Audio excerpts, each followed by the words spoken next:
Hola, soy Ana González Duque, soy escritora de literatura juvenil y novela romántica y este es el episodio especial que dedicamos en el podcast del escritor emprendedor al club de lectura de Next Story y lo hacemos hablando de los libros que vamos a leer en el mes siguiente, en este caso en diciembre de 2023, y con la grabación de la reunión que tenemos en el club de lectura con el autor más votado del mes anterior, en este caso no de noviembre, sino de octubre, que es La rebelión de los buenos de Roberto Santiago.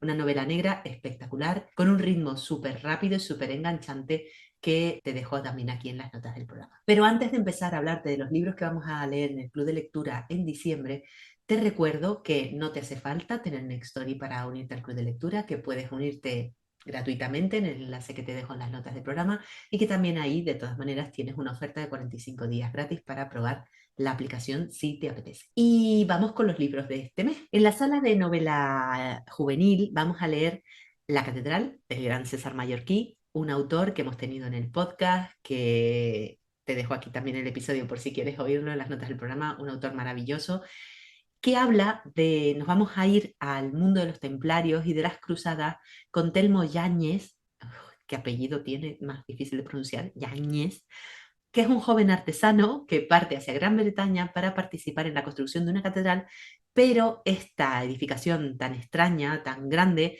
alberga misterios terribles.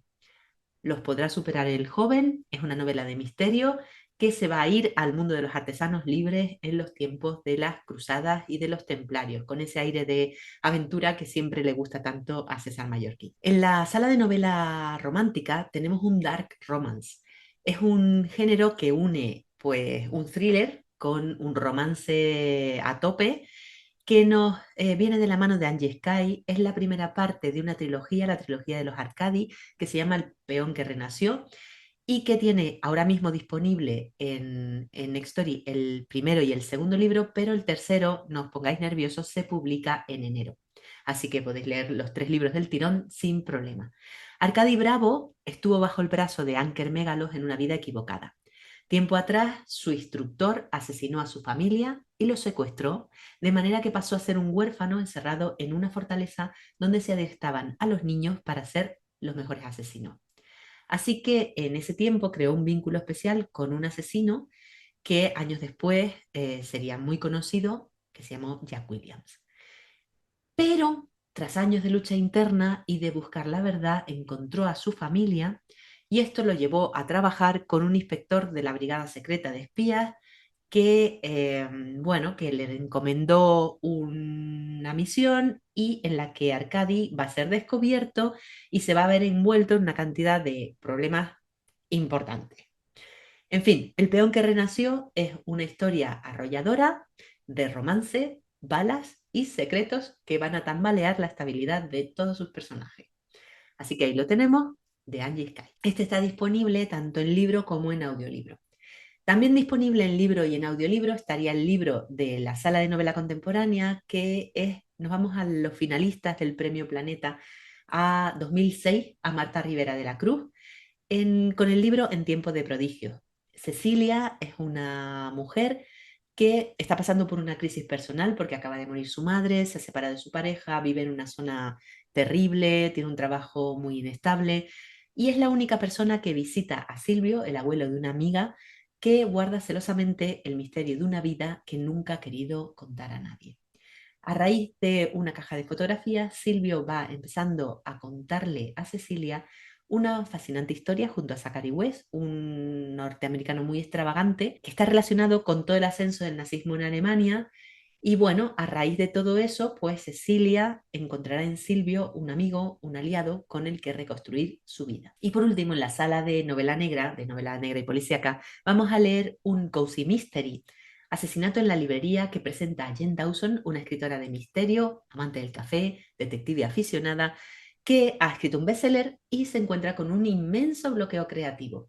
Así que incapaz de escribir un nuevo capítulo de su novela, Jen se vuelve a su pueblo y está buscando la inspiración sentada en la librería local donde se pasa las horas charlando con Aleta, que es la dueña de la librería y que le suministra de forma incansable café. Pero Aleta muere en circunstancias repentinas y Jen se encuentra con que tiene que ejercer de detective en la vida real. En la sinopsis pone que es perfecto para los fans de Agatha Christie, para los fans de Richard Osman y para los fans de C.J. Bennett, o sea, para mí y para ti también si te gusta el Cozy Mystery. Así que estas serían nuestras propuestas de este mes. Y ahora sí, te dejo con la grabación de la sesión con Roberto Santiago. Espero que te guste mucho y que te animes a participar tanto en el club de lectura como en los directos. Que yo sí me leí el libro, yo sí me lo leí en su día, antes de que el club lo recomendase, y la Sí. verdad es que para mí ha sido un gran descubrimiento, no te conocía. Bueno, qué bien. Pues me alegro que te haya gustado y nada, y que me hayas conocido a través de la rebelión. Mira qué Sí, bien. yo creí que era la semana pasada y tenía un disgusto porque me fui con mi hija a urgencias que dije, horror, que no voy a poder. Vaya, Y mira, me alegré mucho de que lo cambiaran. No fue nada, no fue nada. espero que no fuera. Vale, No fue vale. nada. Pues Es nada, una, sí.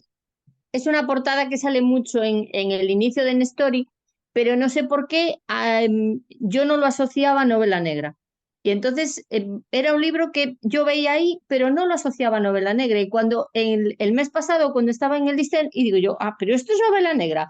Pues, justo el mes pasado yo no pude leer.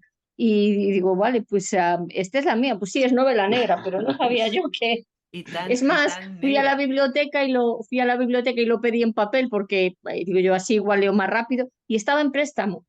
Me digo yo, vale, pues nada. Bueno, pues sí, es novela negra, como ya habéis visto. Sí, Es novela muy negra en muy ciertos negra. momentos de la historia. Tú llevas un 35%, o sea que Sí, ¿has terminado la segunda parte?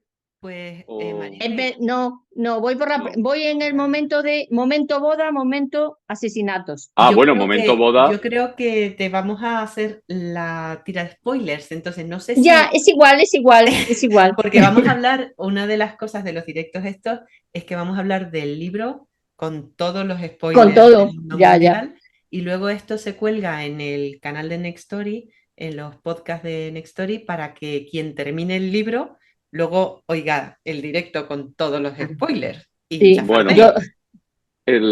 yo creo que se puede hablar, seguramente saldrá algún spoiler, pero se puede hablar de muchas cosas interesantes sobre la novela, creo yo, Sí, sin pero desvelar el final exactamente y tal.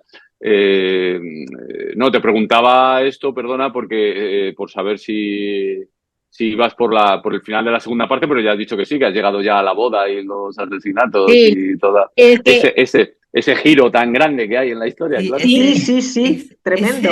yo además que como coordinadora del club, claro, yo tengo los hilos, partimos el libro en tramos, en 4 tramos, ¿no? Ajá.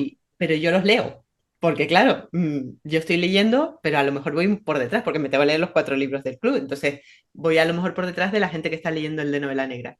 Y yo veía a todo el mundo.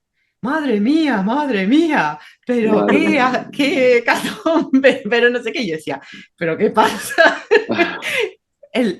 La masacre de la encina. Yo decía, pero bueno, ¿qué pasa? ¿Qué va a Bueno, pasar sí, aquí? sí. Hay varios giros en la novela, como habéis visto, pero sí, sin duda el giro más grande, más gordo, en el sentido de que te cambia todo, cambia hasta el narrador de la novela. Y eso es Es, una cosa que te felicito, porque mira que es un recurso como arriesgado realmente, cambiar el narrador con el, yo qué sé, con cuánto, el 35 el 40% de la novela por lo menos, o sí, un casi, tercio de la novela al menos.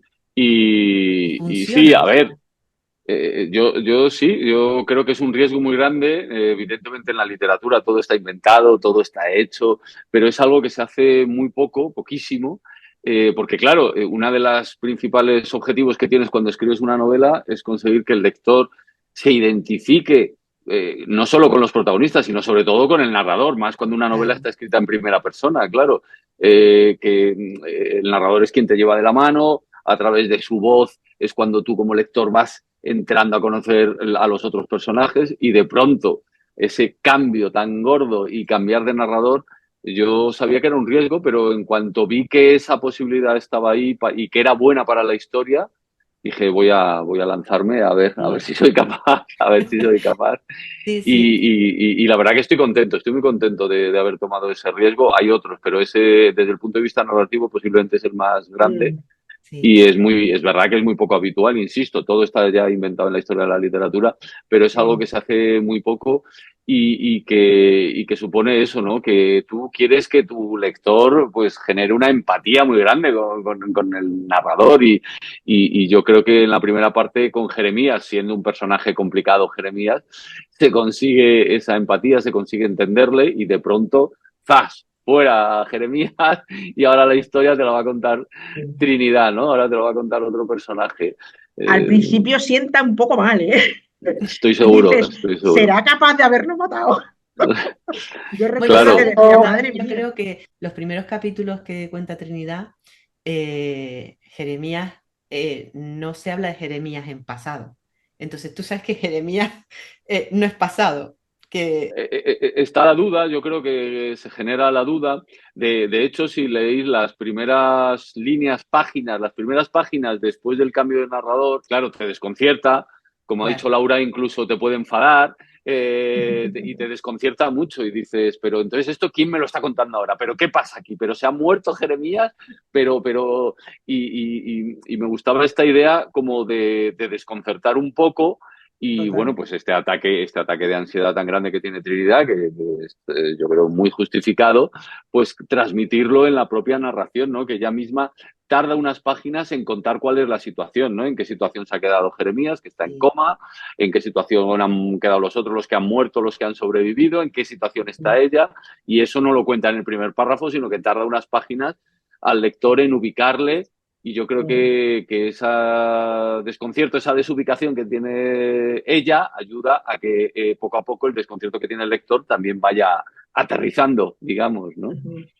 Son como dos Pero libros en uno, ¿no? ahora que comentáis que Jeremías deja de narrar, yo aún estaba narrando, dices, Jeremías deja de narrar, a mí no me cabe duda de quién era la narradora, porque se pasó la primera parte o las dos primeras partes diciendo Trinidad, mi sucesora, Trinidad, Mi mi sucesora. sucesora, Trinidad, mi sucesora. Estaba claro que era la Sí, sucesora es la Es en sucesora todos en los el, aspectos, en el sentido más amplio de la palabra, es más amplio de la sucesora palabra.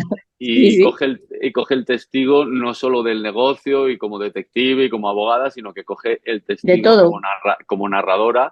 como Es algo que a narradora. mí sí me hace muy feliz. Y al final de la novela es curioso porque te queda una sensación, yo creo, de que evidentemente los dos grandes protagonistas son Jeremías y Trinidad, pero para mí, y luego hablamos de esto si queréis, Trinidad la que hace un viaje mucho más grande, ¿no? Pero bueno, vamos por orden si queréis, hablamos, yo tengo mil cosas que os puedo contar de cómo he escrito la novela, no sé si preferís ir con preguntas vosotras, como queráis. Nosotros, una de las cosas que se comentó también en la lectura, que creo que fue unánime, odiamos a Luna, que lo sepas, Roberto.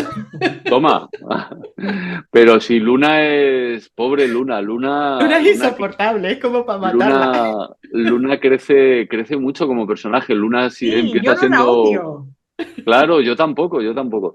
Luna empieza siendo una adolescente completamente perdida, bueno, Claro, como casi todas las adolescentes, por otra parte, muy perdida hasta el punto de estar liada nada más y nada menos que con un tipo que le saca una pila de años y que no tiene nada que ver con ella, y ella cree que está enamorada, como uno cree a los 16 o los 17 años, ¿no? Que está enamorada y que no hay más y que es el principio y el fin de todo, pero a lo largo de los 2 años que dura la historia, Luna va creciendo, en mi opinión, va creciendo, va madurando, evidentemente termina con 19 años, con 19 sigue siendo muy madura, claro, pero sí que cambia y al final de la historia yo, bueno, no sé, a mí también a ver, desde que se ha publicado la novela, claro, voy recibiendo muchas opiniones, críticas, feedback, y una de las cosas que me han dicho es que les gustaría saber más cosas de lo que va a pasar con Luna en el futuro, ¿no? Porque Sí, se el queda ahí un final, poco abierto eso. claro, el final es un poco... ¿cómo te ah, planteas los personajes? Porque A me ver, resulta muy difícil desde el punto uno, no sé, y también te lo pregunto a ti, Ana, que eres escritora. O sea, desde el punto uno, ¿sabes lo que va a pasar con bueno, Luna y con Trinidad? Entonces, esto es un temazo. Abres, Laura, para mí casi lo más importante que tiene que ver con cómo yo escribo. Aquí cada uno, cada autor, está Ana aquí, cada autor, cada autora tiene su manera, yo os puedo contar la mía. Y aunque os sorprenda, lo primero que os voy a decir es, en todas mis novelas, y desde luego en La rebelión de los buenos es así, cuando empecé a escribirla no tenía ni la más remota idea de lo que iba a ocurrir en la historia. Es decir, yo no me hago un plan, yo no me hago un mapa, yo no me hago una escaleta de la historia, en absoluto. Yo lo que hago que es, primero, mucha documentación, muchísima. En esta novela han sido 6 años de trabajo y de los 6 años, casi 5 años han sido de documentación, que ahora también os puedo hablar de eso. Y luego lo que sí hago es fichas de los personajes. Las fichas de los personajes no es qué les va a ocurrir a los personajes, sino cómo son los personajes, de dónde vienen los personajes.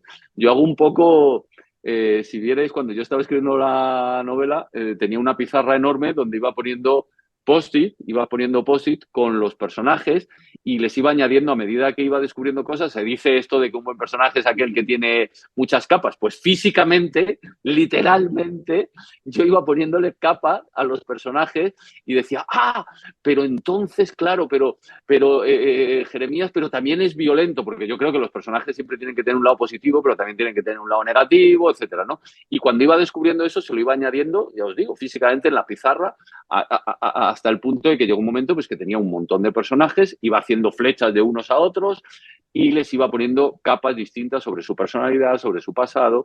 Por ejemplo, sobre el pasado de Trinidad tenía un montón de cosas, aunque luego algunas las descubrí más tarde. Y con todo eso, que los personajes están, como siempre, inspirados en cosas que me han pasado a mí, en personas que yo he conocido, en cosas que he leído, etcétera, etcétera, ¿no? En una mezcla de todo.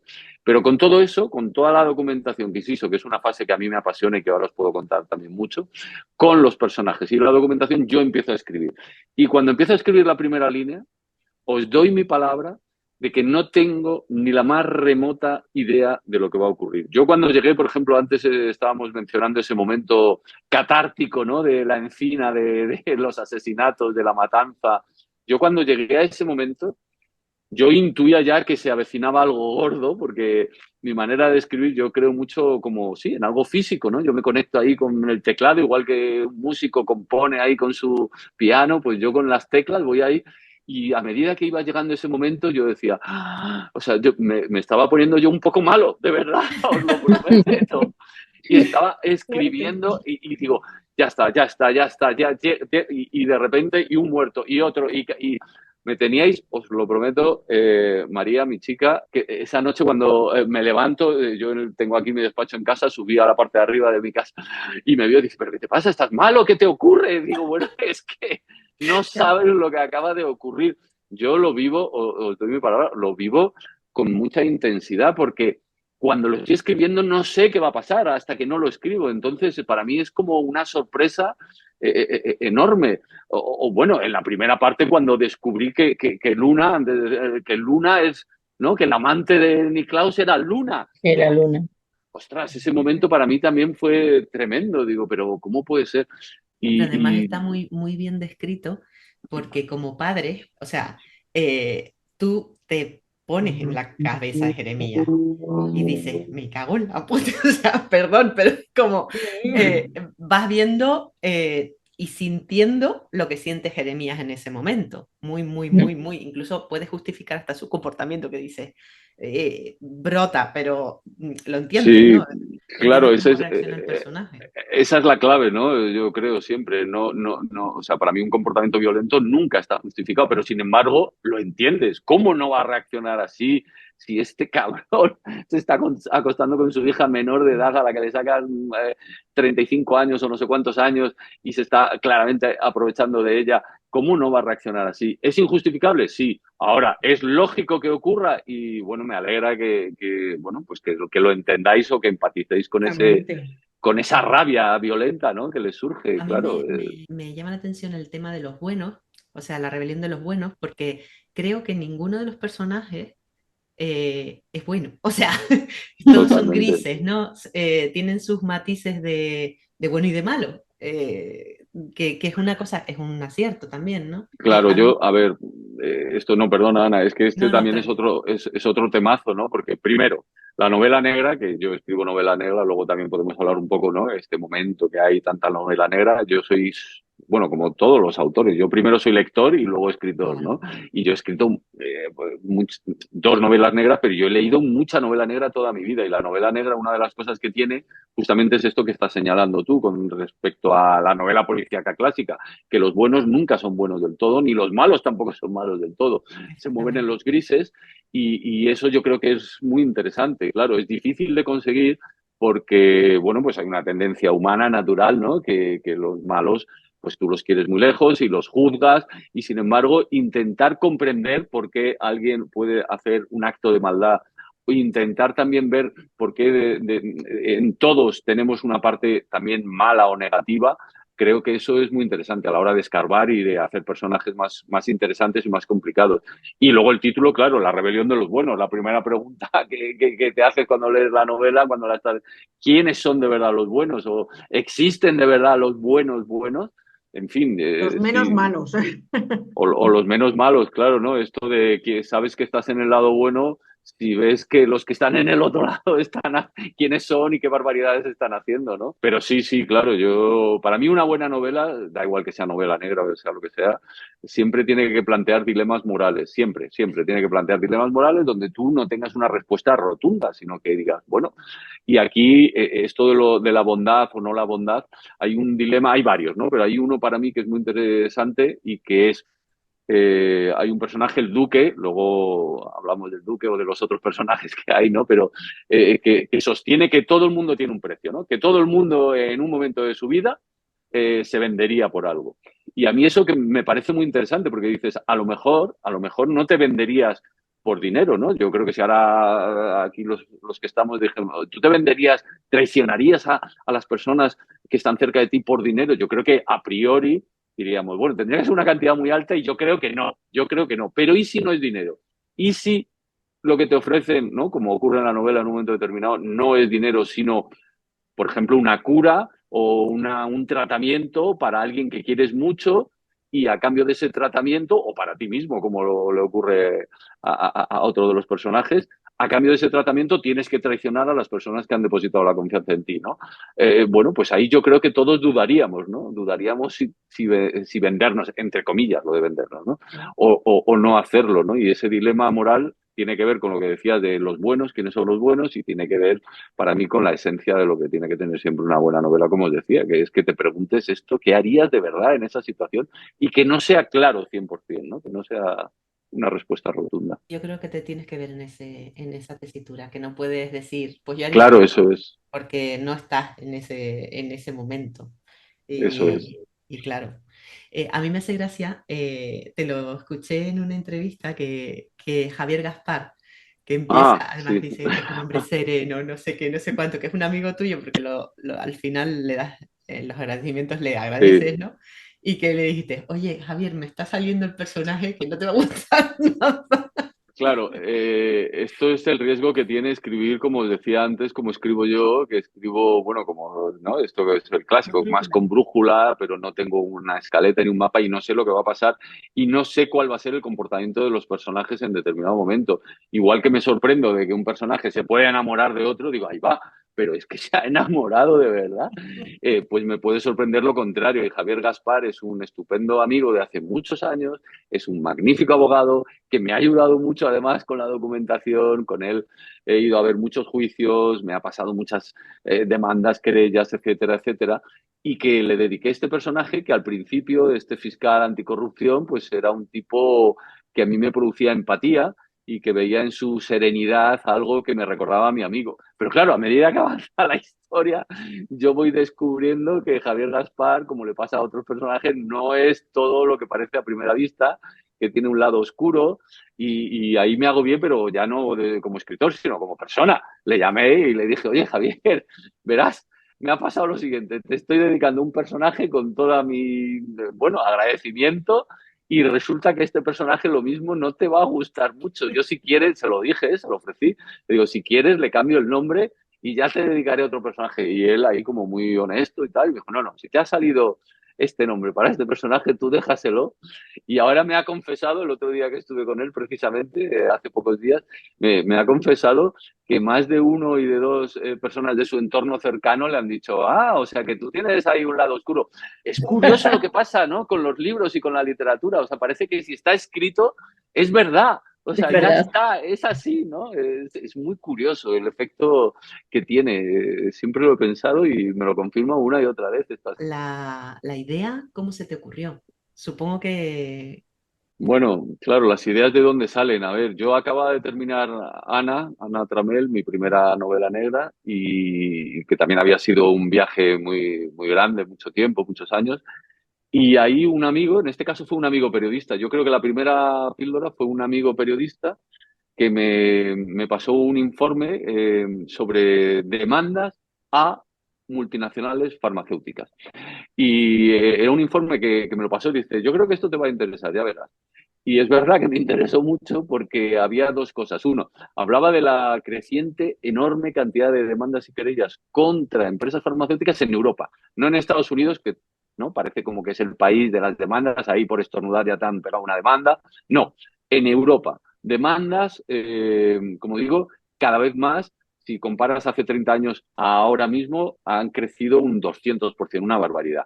Y lo que más me llamó la atención es que más del 90% de estas demandas en Europa no llegaban a sentencias que se ejecutaran por dos razones. Una, porque había acuerdos extrajudiciales, significa dinero, evidentemente, o bien porque cuando incluso habiendo una sentencia en contra de algunas farmacéuticas, conseguían enterrarlas en recursos y más recursos durante años o incluso décadas. Con lo cual dije, bueno, pues si este patrón se repite una vez y otra y otra y otra, yo ahí como escritor se despertó mi curiosidad y dije, quiero saber más, quiero saber más sobre este tema. Yo no sabía nada de farmacéuticas cuando me dejó este amigo el informe, pero a partir de ahí, bueno, pues empecé a investigar y como os decía antes, empecé a documentarme. ¿Y documentarse en qué consiste? Pues consiste en muchas cosas. Consiste en leer, evidentemente. Hay muy poca ficción sobre las empresas farmacéuticas, muy poca, muy poquita. A todos nos viene a la mente esa novela maravillosa, ¿no? De El jardinero fiel, que es, luego también se hizo una película, pero hay muy poca ficción. Sí hay más ensayos, tampoco muchos, pero hay más ensayos. Y luego lo que hice, que es lo que creo que hay que hacer siempre cuando te quieres meter de verdad a conocer un tema, es hablar con gente que trabaja dentro de la industria. He hablado pues con todo tipo de personas, tanto con científicos, con gente que trabaja en la parte comercial, con visitadores médicos. Lo que no he conseguido hablar es con los que están arriba de todo. Esas puertas ¿Por qué nunca, será? ya, ¿por qué será, no? Nunca me las han abierto esas puertas, pero sí, he tenido muchísimas entrevistas y es curioso eso. Se ha demostrado una vez más algo que yo como escritor ya vengo comprobando una vez y otra. No sé si te pasará a ti, Ana, pero es increíble la gente en general, hay excepciones, pero en la mayor parte de los casos, hola, soy Roberto Santiago, soy escritor, estoy escribiendo sobre... Te abren su corazón, es increíble. La gente, yo creo que por un lado está deseando contarte y por otro lado, si ven que tú te acercas con respeto y con honestidad y les dices de verdad lo que tú vas a hacer es una novela y te cuentan mucho más de lo que te puedes imaginar en un principio. Y mi principal fuente de documentación ha sido las propias personas con las que he hablado, que como yo no soy periodista y yo no me dedico a hacer reportajes ni ensayo, pues todas evidentemente han preferido y han pedido permanecer en el anonimato y así es. Hay muchas de las cosas que cuento que son absolutamente reales porque me las han contado directamente y otras que aunque no me las han contado directamente me han hablado de que ocurrió en cierto sitio, en cierto lugar. Yo he cambiado todos los nombres, todos los datos exactos, fechas, lugares, porque, insisto, es una novela, La rebelión de los buenos es ficción, pero claro, para atreverme a hacer algo así, pues lo he hecho con mucha base de documentación, mucha. Claro, soy médico, o sea, de profesión, que ahora ya no ejerzo desde hace muchos años, pero desde el 2017, pero yo viví el auge, claro, pues trabajé durante 25 años como médico y viví el auge de las multinacionales farmacéuticas en el principio y muchas de las cosas que tú cuentas en la novela las he vivido en primera persona, o sea, así Bueno, que es que el tema de los visitadores médicos, es verdad que ahora hay un código ético que está sí, como sí. más mucho más chapada la cosa y tal, pero hubo un momento en el que, bueno, aquello era Sí, barra libre, barra flagrante, ¿eh? libre.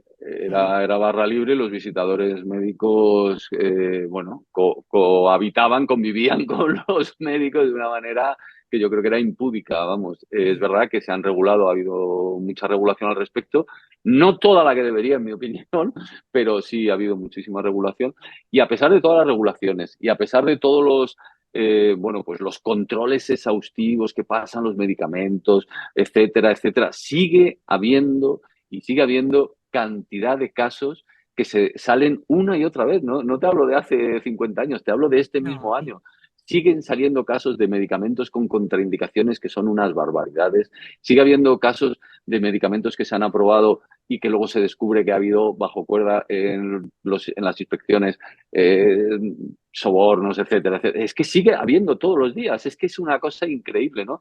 Y claro, de cuando todas estamos maneras, hablando de otro tema, vale, pero cuando hablamos de la salud, en fin, no sé, claro. yo De sí. todas maneras, el tema de las contraindicaciones, pues por ejemplo, el Nolotil, que es un medicamento que se abusa en España a mansalva, en Estados Unidos está prohibido, porque Mm, una de las contraindicaciones es la plasia medular, pero vamos, es una cosa que ocurre a lo mejor, yo que sé, una de cada 100.000. Claro, eh, hay cosas, todos los medicamentos tienen contraindicaciones. claro que sí, sí, evidentemente no hay algo rígido en ese sentido y yo no pretendo que lo haya. Lo que digo es que hay muchos casos que son, bueno, y en España los ha habido y lo Y lo sigue sigue habiendo. habiendo. Claro, este año, este mismo año ha salido en el Consejo de Ministros, han aprobado una indemnización para las afectadas por la talidomida, que la Sí, talidomida es un caso en España que ocurrió hace más de 50 años mm, y todavía las sentencias que ha habido al respecto, imagínate. todavía no han dado la razón y cuando se la han dado, lo que os contaba, han quedado enterradas en recursos. Y ahora el Consejo de Ministros aprueba este verano unas indemnizaciones para las pacientes que sufrieron aquella efectos, eso sí que eran devastadores de la talidomida, Mm. y han sido ciento y pico personas las que han recibido de miles de casos. Por eso digo que es que hay casos y casos y no tenemos que irnos muy lejos. Aquí en España siguen saliendo nuevos casos y me parece impúdico. Y yo insisto, de verdad, La Rebelión es novela, es ficción, pero bueno, todo lo que he intentado ser muy riguroso, muy respetuoso y decir, sí, las farmacéuticas son necesarias, han hecho muchas cosas estupendas, siguen haciéndolas, pero también han abusado muchísimo y siguen ganando miles y miles de millones a costa de las enfermedades y el sufrimiento de mucha gente, de todos nosotros, ¿no? Ahí tenemos también un personajazo que para mí es, vamos, de mis favoritos, que es Fátima. Es el triángulo, ¿no? El triángulo de la novela es Trinidad, Jeremías y Fátima, ¿no? Yo creo que es el triángulo sobre principal. Mira que hay muchos personajes, ¿no? Sobre el que se sostiene toda la novela. Y de nuevo, pues como os decía antes, yo creo que cuando construye, no, es apasionante escribir un personaje, no una villana, un personaje de los malos, digamos, es apasionante, es muy interesante porque yo creo que hay que intentar no caer en los arquetipos, en los clichés, intentar ver también, no, Fátima es una mujer de familia que está muy enamorada de su marido, que quiere a su hijo con locura, que por su familia es capaz de hacer lo que sea, pero claro, que tiene esta máxima, ¿no? De que, bueno, pues el fin justifica los medios y los medios que utiliza ella son en muchos casos terribles, ¿no? Y bueno, pues sí, a mí también me parece que es bueno, sí, uno de los grandes personajes de la novela. Fíjate, me pasó como una anécdota, esto es una mera anécdota, ¿no? Pero mi anterior novela en Ana se convirtió en una serie de televisión, Ana Tramel, y la protagonista fue Maribel Verdú. Y Mm. Maribel es una gran lectora, Maribel lee muchísimo, pero una barbaridad. Bueno, pues Maribel cuando salió La Rebelión de los Buenos lo leyó y me llamó, yo establecí una muy buena relación con ella después de Ana Tramel, y me llamó y me dijo, ¡Ah, Roberto! Me ha encantado, esto me ha encantado, pero es que lo que más me gusta es Fátima. Yo quiero hacer de Fátima Montero, quiero ser la mala, quiero hacerlo. Y digo, bueno, Maribel, lo que tú quieras, si se hace una serie algún día, yo encantado, claro, pero me gustó mucho ese entusiasmo por Fátima, ¿no? El libro es muy cinematográfico, realmente. Ojalá se transforme en serie porque yo creo que engancharía muchísimo. Además, el tema del juicio, el poder dividirlo, bueno, tú sabes, tú eres guionista, entonces sabes que es otro producto, pero yo creo que funcionaría genial, la verdad. Yo encantado. Yo lo he escrito como novela, de verdad. Yo sé, yo por mi estilo, yo sé, yo he escrito muchos guiones, como tú has dicho. Yo creo que sí, que a veces siendo más consciente, otras veces menos consciente, pero mi estilo es muy visual y eso hace, bueno, pues que sí, que luego, eh, como tú dices, que pueda ser más cinematográfico o lo que sea, pero yo lo he escrito como un artefacto literario 100% y a mí lo que más feliz me hace es que lo disfrute, bueno, pues claro, que llegue a los lectores y que lo disfrute como lectura. Que luego, además, bueno, pues sí, no voy a negar que me parecería estupendo que se convierta en una serie. De hecho, ha habido ya una oferta para convertirlo en una serie, La Rebelión. Vamos a ver si. No, pero yo, de momento, todavía el viaje, aunque salió en junio la novela, yo considero que todavía es muy pronto y yo estoy disfrutando del viaje como novela. Y luego lo que dices de los juicios, claro, que es la otra parte, porque antes he hablado de la documentación de las farmacéuticas, pero la documentación judicial, yo no soy abogado, me matriculé en Derecho, pero lo dejé a tiempo, lo dejé antes de, vamos, en primero lo dejé, o sea que Te dejé me a di, tiempo. lo dejé a tiempo, me di cuenta de que es verdad que me apasionaba, fíjate qué cosa, ¿eh? Yo creía que quería ser abogado porque me gustaban las historias de abogados. Yo me di cuenta de que no, de que yo no quería estudiar esos tochos, que no tenía nada que ver conmigo, que a mí lo que me gustaban, bueno, yo recuerdo novelas que a mí me cambiaron la vida, Matar a un ruiseñor de Harper Lee, por ejemplo, ¿no? Es una de las novelas, o la obra de teatro que luego fue película de Testigo de Cargo, de Agatha Christie, o sea, son historias de juicios que a mí me cambiaron la vida. Y luego más tarde, ya mucho más tarde, John Grisham, etcétera. Pero sí, a mí la parte del juicio me apasiona y he pasado mucho tiempo con abogados, he pasado mucho tiempo en la audiencia provincial, en mi caso en la audiencia provincial de Madrid, viendo juicios con jurado, que no hay tantos juicios con jurado en España, pero sí los hay, y además suelen ser de audiencia pública y no hay problema, puedes entrar a verlos. Os recomiendo, mira, os lo aprovecho, os recomiendo que si tenéis oportunidad algún día vayáis a ver un juicio con jurado. Igual que se va al cine o al teatro, es un espectáculo apasionante. Es increíble ver bueno, pues el conflicto del ser humano ahí delante. Bueno, sí, con unas personas, el jurado, que van a tomar una decisión, el juez como árbitro imponiendo ahí, y luego un acusado. Yo vi juicios terribles, ¿no? Vi juicios de asesinato, vi juicios, y ver cómo el abogado intenta defender a veces lo indefendible, como, bueno, no sé, a mí me parece apasionante, no me parece, perdona que lo diga así, pero como un espectáculo humano para lo mejor y para lo peor ahí puesto delante de ti. A veces en España es curioso porque no hay tradición de literatura judicial. Los thrillers judiciales se asocian pues a la literatura anglosajona o tal, pero yo no, o sea, no lo entiendo porque es que de verdad creo que es una materia narrativa apasionante. En cualquier juicio que vayáis a ver, hay detrás una buena historia Una para escribir historia, claro. siempre. A mí me decía gracia que digo, Roberto es como yo en esto, o sea, debe mamar de lo que está alrededor, porque de repente veo pues que un personaje se apellida Osés, que otro personaje se Mm, apellida Gómez Soto, digo, mm. ¿cómo me suena de la literatura Claro, infantil y claro. juvenil? Esto es muy curioso, ¿no? Porque los nombres de los personajes a veces pueden tener un significado, pero en la mayor parte de los casos, al menos a mí no me gusta que el nombre ya sea como muy simbólico, ¿no? Simplemente es una cuestión de sonoridad. Y conoces a alguien, Osés, ¿no? ¿No? Yo conozco una escritora estupenda que se llama Beatriz Osés, y cuando empecé a escribir el personaje de Ana María Osés, y ya es un nombre que se te queda dentro de la cabeza.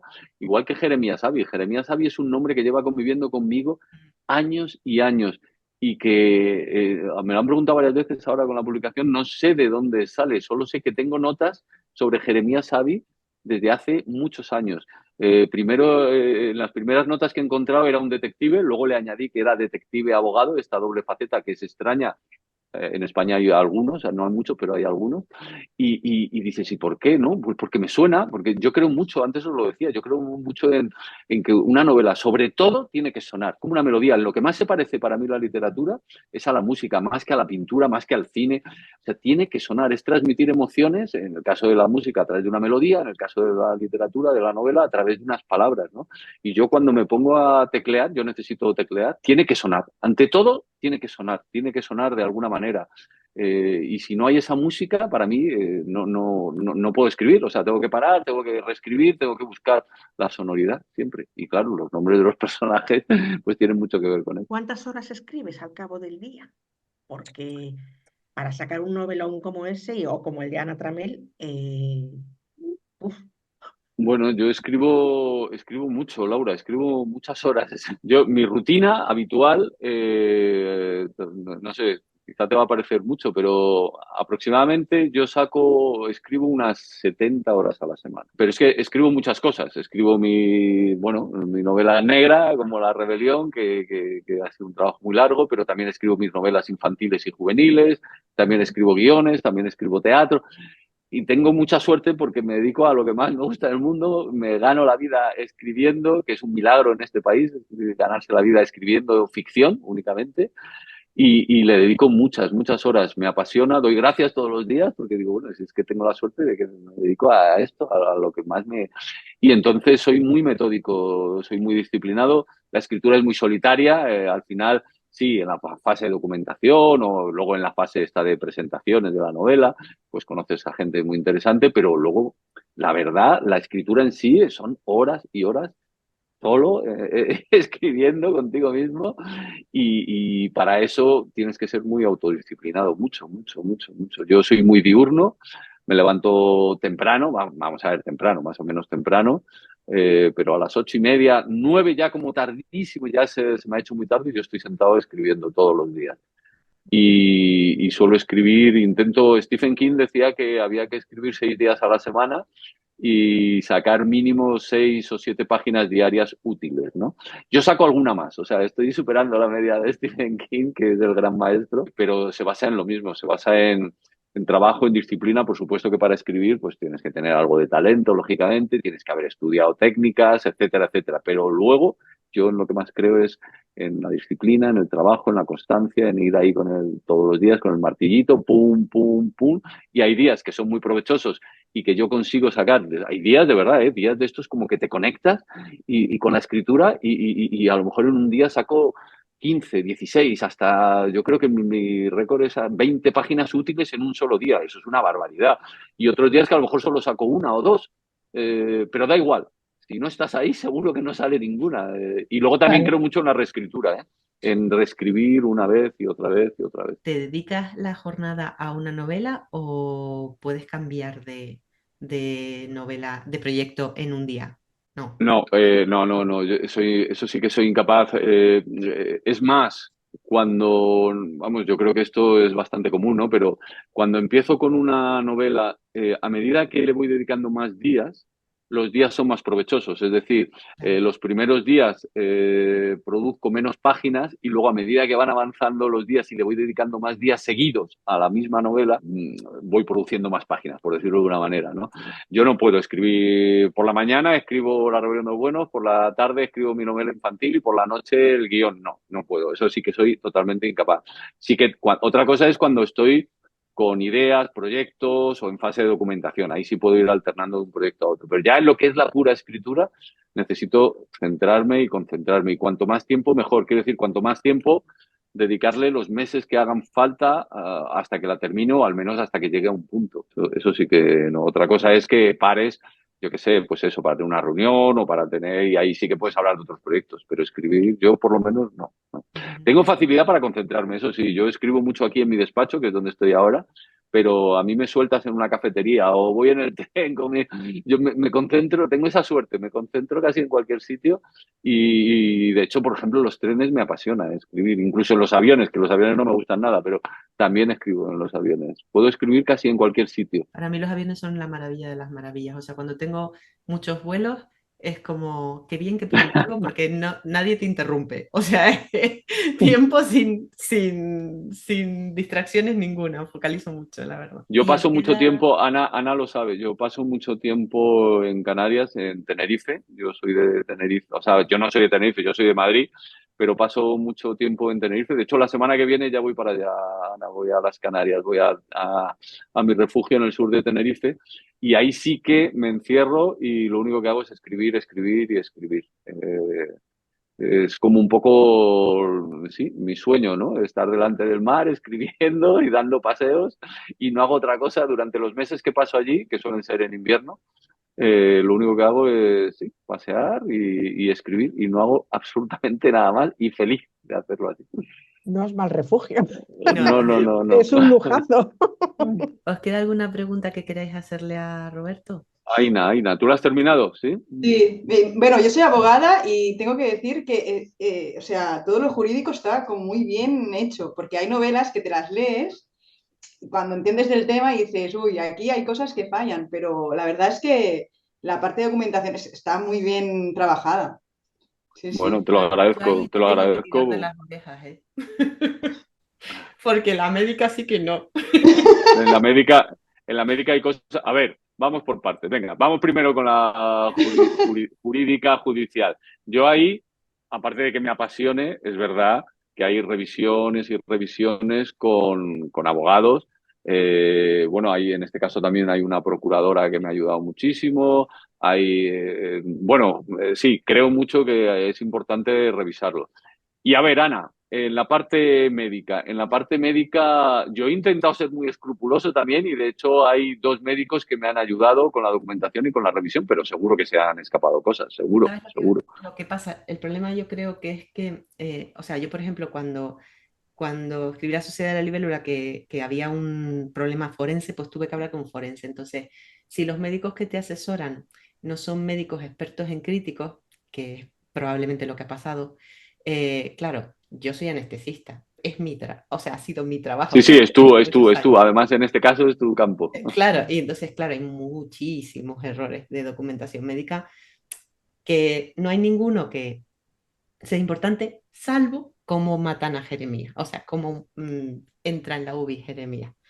¿Cómo Pero entra en la U? si, si tú no hubieras descrito por Jeremías cómo el último párrafo de cómo pierde el narrador Jeremías, yo te diría, vale, es posible esto, pero no lo es. O sea, no, nadie con un corte en carótida y yugular sobrevive. O sea, no, no le da tiempo, tiene 3 segundos para morir. O sea, no llega Pues a ya hay morir. uno, Jeremías ha sobrevivido.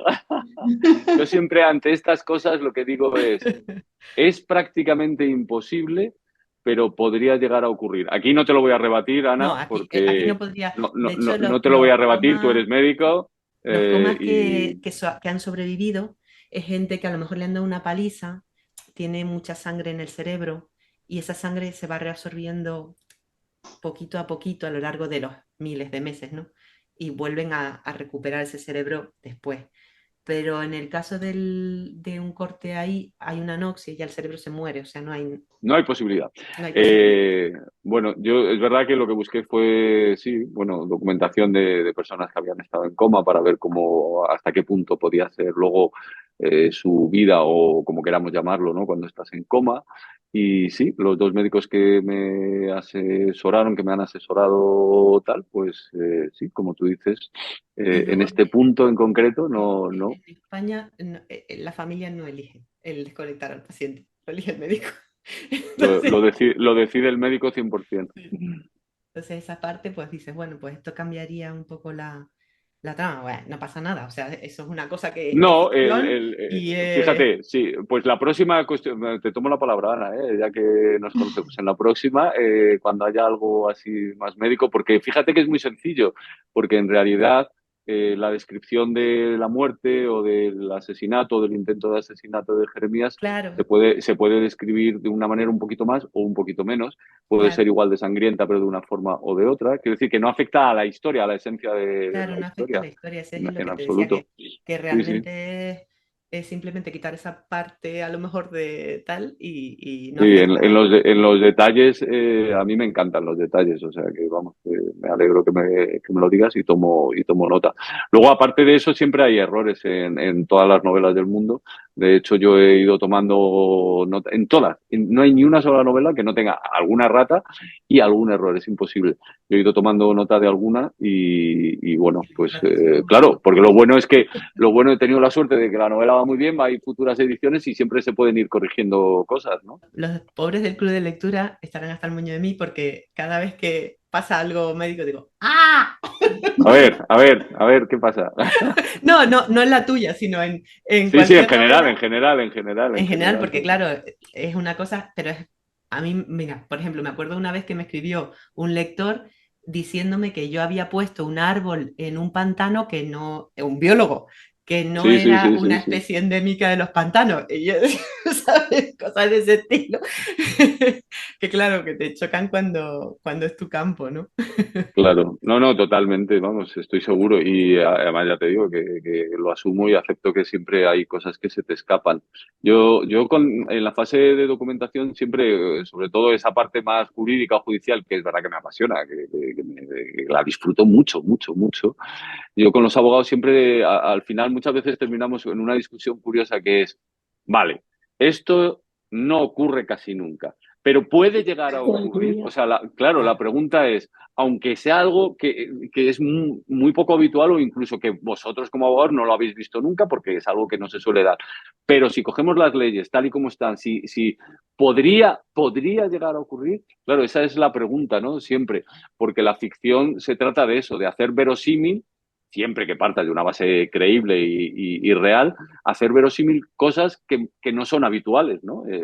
Es apasionante eso. Si conseguimos hacer la serie, le daré una vuelta a esto también, Ana, igual que a otras cosas, ¿no? Pero le daré una vuelta a esto. Bueno, pues Ay, todos, perdón, todos nosotros queremos que esté la serie hecha. O sea,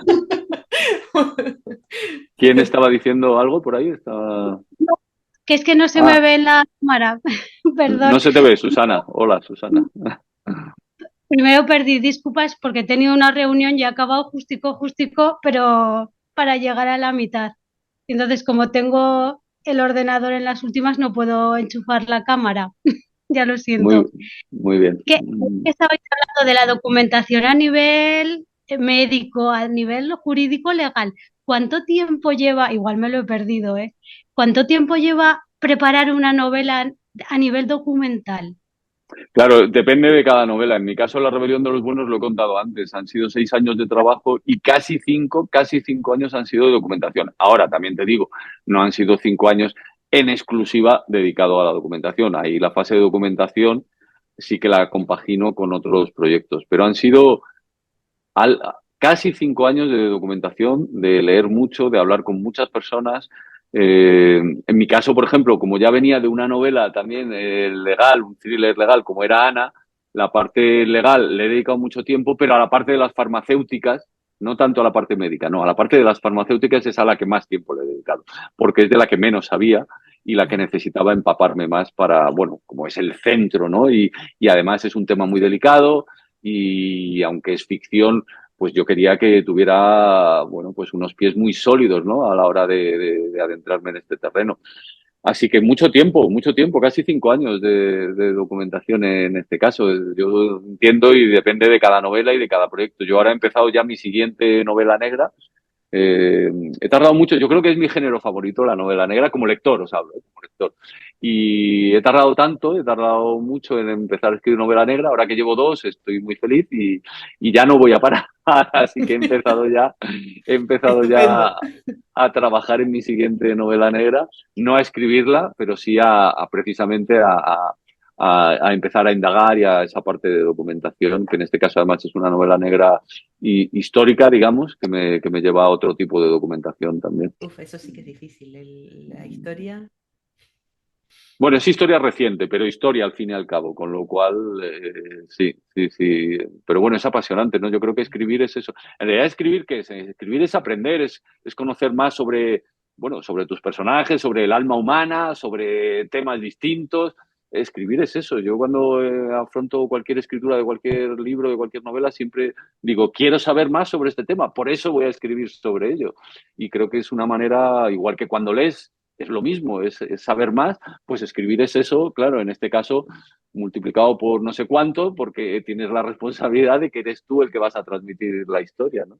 Pero en eso consiste la escritura, para mí, vamos, sin duda. Muchas veces me preguntan, ¿cuál es la principal característica que debe tener alguien que quiera escribir? La imaginación, la constancia, digo, sí, sí, todo eso es fundamental, pero lo que más, la curiosidad y la capacidad de observar, la observación, ¿no? Capacidad de observar es, para mí, la esencia, la característica principal si me tuviera que quedar con una. Pues bueno, vamos a dejarle al pobre Roberto que, Yo que encantado de descanse charlar. ya.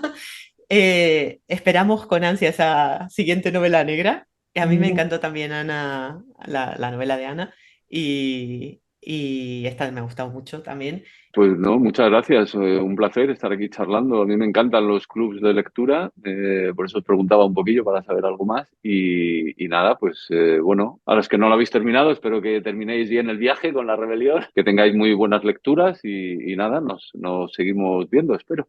Muchas gracias. Gracias a ti. Muchas gracias. Y esto es todo, mi querido Literatura Adicto. Nos vemos muy prontito con un nuevo directo del club y mientras tanto, sé bueno y lee.